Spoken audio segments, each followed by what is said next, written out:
Yo, it's a new year, and that probably means it's about that time again to reflect on the fairly unproductive year that I just had, where I probably watched more anime in the last 3 months than I did in the previous 2 years combined, aka 2021. From grades, school, life, you name it. I'll give my thoughts and reflections on these topics.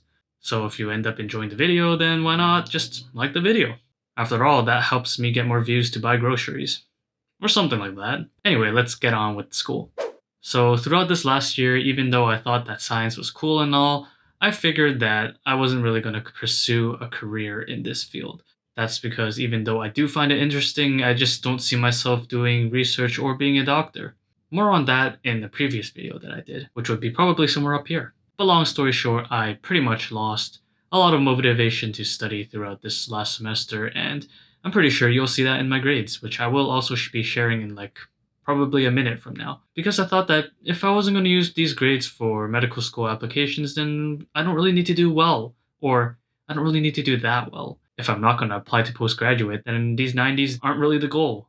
Looking back, not keeping up with my studies as much as I should have was a little bit of a mistake on my part because with that extra time, I didn't really do anything extra productive or anything like that. I just spent it watching anime, which seems fine, but watching a lot of anime is not as fun as watching it sparingly, like most people probably should. So even if my friends and people around me thought I was chilling, it wasn't really the greatest time in my opinion. It was not a very satisfying way to spend my time. Enjoying whatever here and there is fine, but if you keep binging it day in and day out, it gets to a point where it seems very pointless and maybe even boring. Anyway, I said I was going to let you guys in on how I did this semester or how I was doing in school, so here's how my grades looked despite all this. So I'm only taking 4 courses this semester. The first one is a half credit, and my only half credit being cell physiology, and I did all right in that course. I ended with an 86.7, and you'll see it on the screen here. I could have did a bit better, but considering how much last minute studying I did, I think that's a very good grade. So I'm satisfied with that one, even though it could have been a lot less stressful if I actually did my work consistently. The other 3 courses that I had were all 4-year courses, so these are not finalized marks. It's only a halfway point, but here are the other 3 courses. For my lab course, 3990. Currently, my average is 81.3. Yeah, nothing really much to say. There's just a lot of writing in this course, and I do a lot of it last moment because I just waste too much of my time, and it's weekly assignments, so there isn't that much time to do them in the first place. I don't know how much better I would be doing if I were doing my work consistently in this course. 5% better to around 86 at the best. I don't think I would finish with a 90 in this course, even if I were trying to. And then the next course is human physiology for the full year. Current average for that is around an 85, which is pretty good so far. I expect to do well on this because usually human physiology is just straight memorization. And this is one of the courses that I actually do study from time to time, especially in previous years. So I still remember vaguely what the content is about. So it's not a surprise to me that I'm still doing okay in this course. And then the last one is pharmacology. And for this course, the midterm mark did not even come out yet, but I expect it to be around an 80. So I'm just going to lowball this and say it's a flat 80. That being said, it's actually a little bit tricky to remember these drugs and what they do. So this one, I probably need to be giving a little bit more effort, a lot more effort in the next semester in order to actually do better in it. See, even though I don't have to do well in these courses, intrinsically, like it feels a lot better to me if I do well in these courses going forward. Because nobody likes to go through a course without learning anything. So I just want to get a little bit out of it, even if I'm not going to use it as actual knowledge in my career path. I just wish to learn something instead of feeling like I'm just wasting my time at school. So overall, my GPA for this semester is around a 3.8, which is not bad. My average GPA for my last 2 years is around a 3.90. In the grand scheme of things, 3.8 is not bad, but that's not the main point that I'm trying to make. So here's how I see it. There's an external scorecard and an internal scorecard. Even if the grades say I did all right, which is what the external scorecard says, they say that they're A's, so they're not bad, you know? But my intrinsic scorecard says that I did not do very well this semester because I know personally that I spent too much time doing things that will not help me down the line. Like spending too much time on YouTube or watching anime was not a very satisfying or fulfilling way to use my time. And I know that, even though my peers think, oh, 80 is fine if you weren't actually studying that much. To me, I know that even if I was chilling, that it wasn't really the best use of my time, and it actually felt pretty bad because I don't know, I felt like my life was drifting away, you know? Like, it's cool and all that I can still pull an 80, but it's not the type of experience that was particularly fun and stress-free.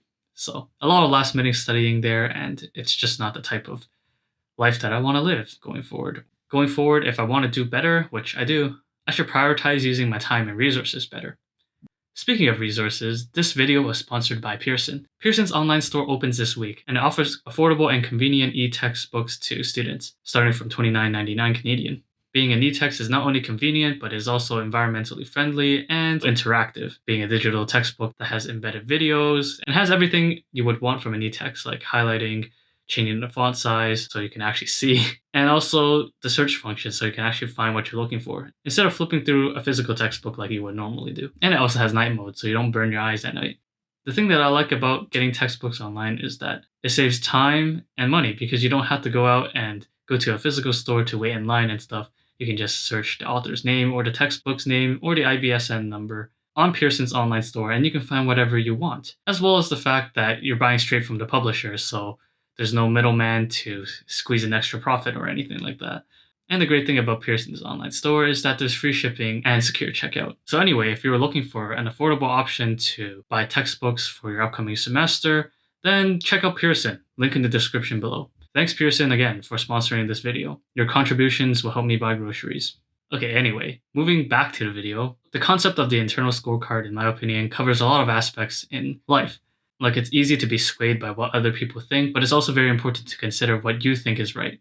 I'd rather be known as a terrible person and actually be a pretty good person than be known as a great person, but secretly behind everyone's backs, I actually am a really bad person. I'd rather take the former, where people misunderstand my intentions. This is like when you buy a stock and it goes down and people poke fun at that, but then you don't want to be swayed by the crowd in that instance. And that's an important thing. Having your internal scorecard will help you make better decisions in a lot of aspects in your life. This is the same thing with one of the more controversial videos that I made on my channel, being the one that I talked about financial education's terrible stock picking advice and stuff like that, where a lot of his fans came at his defense to comment on the video. I'm not here to get people to like me or anything, but internally I know that what I'm saying is right, so I stand by that. I'll keep the video up, and I might make more videos in the future about topics like that, because I know that I'm saying the right things. I'm sure that buying unprofitable companies with a large chunk of your money is not the right way to go. These companies are unprofitable, after all, so I'm pretty sure I'm in the right here. And I'm not even mad about the people who come at his defense because I just think that they're ignorant, and I won't let my opinion change just because someone is speaking very loudly at me. I just feel a little bit sorry about how they're misled because I hope that they realize soon enough before a bear market actually arrives. By the way, a bear market is not the market going down 5% in a day. That's not enough to be considered a bear market. But anyway, the area which I struggled to apply this concept the most, being the internal scorecard, is when I decided that being a doctor or going on the science career path wasn't for me. Because originally, being a doctor as a career path was a choice that was spurred on or inspired by what other people thought of me, like how that career is highly compensated, how it's respected. It's just a lot of outside factors that determined or encouraged me to follow that path. And in the end, turning away from that hurt my ego a little bit, which, yeah, looking back, I don't really need to baby my ego. Like, I don't really care about that anymore. But I figured that in the future, if people were like, wow, you're a doctor, blah, blah, blah, wow, blah, blah, blah, blah, blah, compliment and stuff, right?